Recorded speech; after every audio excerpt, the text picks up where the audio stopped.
Hello, Dave and Tim here at the Single Malt Review as we continue our travail through Waiheke Whisky's Dog Years Tasting Pack. A pack very kindly sent to us by our good friends up at Waiheke Whisky. Today it is the Dyad. This is one of the older single malts at 7 years, I believe.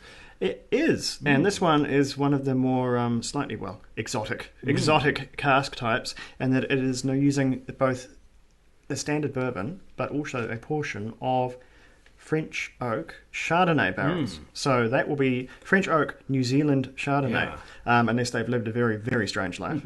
We do make quite a lot of perfectly good Chardonnay. I say perfectly good. We make a lot of absolutely great Chardonnay in New Zealand. We do some fine white Burgundy here. And so we have quite the excess of French oak wine barrels. No sherry, but French oak, that for days and days and days and days. And the more our craft distillers learn how to use it, I think the better off we will be, because they can pretty much have those things, maybe not for free, but they'll have very, very ready access to them, because as much as we might have a emerging craft distilling scene, we've had a explosive wine scene for decades now, so just tripping over those barrels.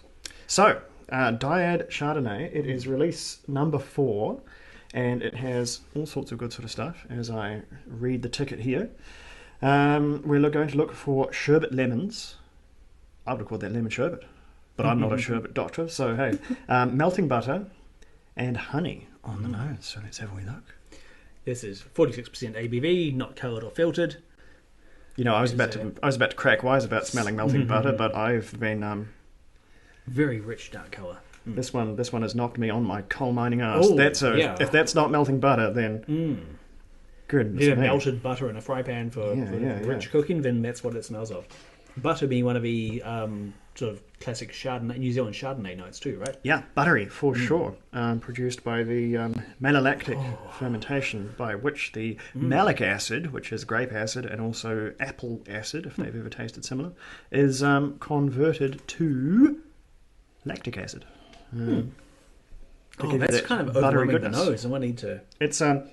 It's pretty jolly strong, and this one is stronger. 46. It's 46, right? So we're sort of going up levels here. I wouldn't add water just yet, right? You want to try it without any first, right. surely. It's about to break the rules. The rules. Yeah, we've got to try it at full strength. All right. Let's see.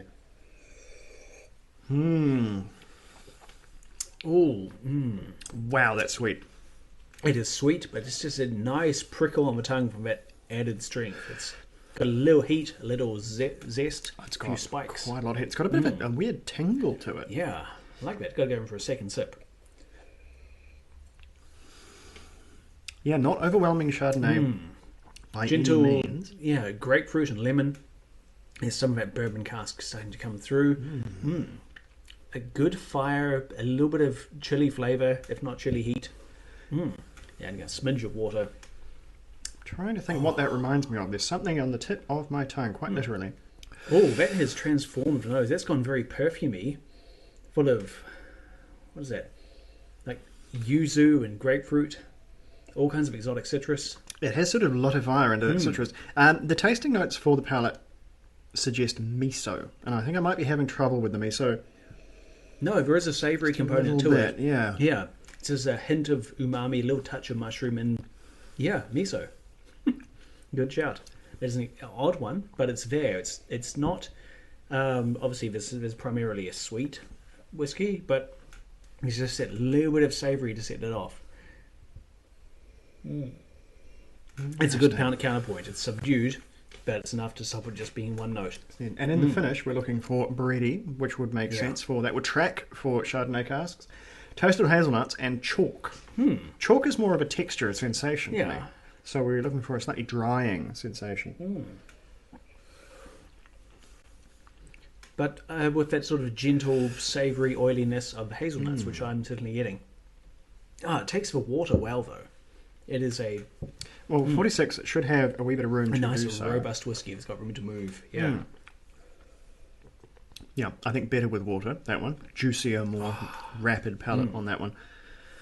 All right, scores. This is where it gets really hard. Not only do we have to score it, we have to say whether it's better or worse than its peers. And this one, it's close. It's close, but I think the favourite for me remains the Sweetwater. The Sweetwater, there was just such a dynamism to that one. As much as I thought the balance was maybe a little bit iffy between the two things, I love a dynamic whiskey. I like a slightly weird whiskey sometimes. And this one is much more conventional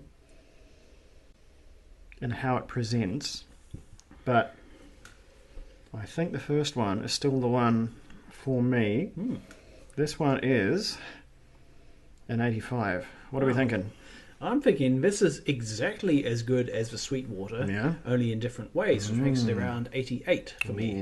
Ooh, consistent. Unless I didn't give it 88 previously and I've forgotten. And grouping from Dave. I believe it is an older whiskey. It's got more complexities. It's got some different characters.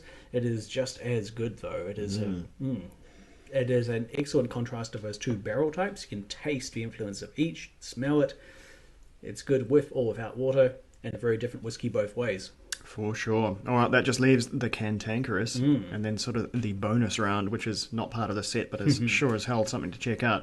But that will be coming up right away. So stick around for that one. Slandra, we'll be right back.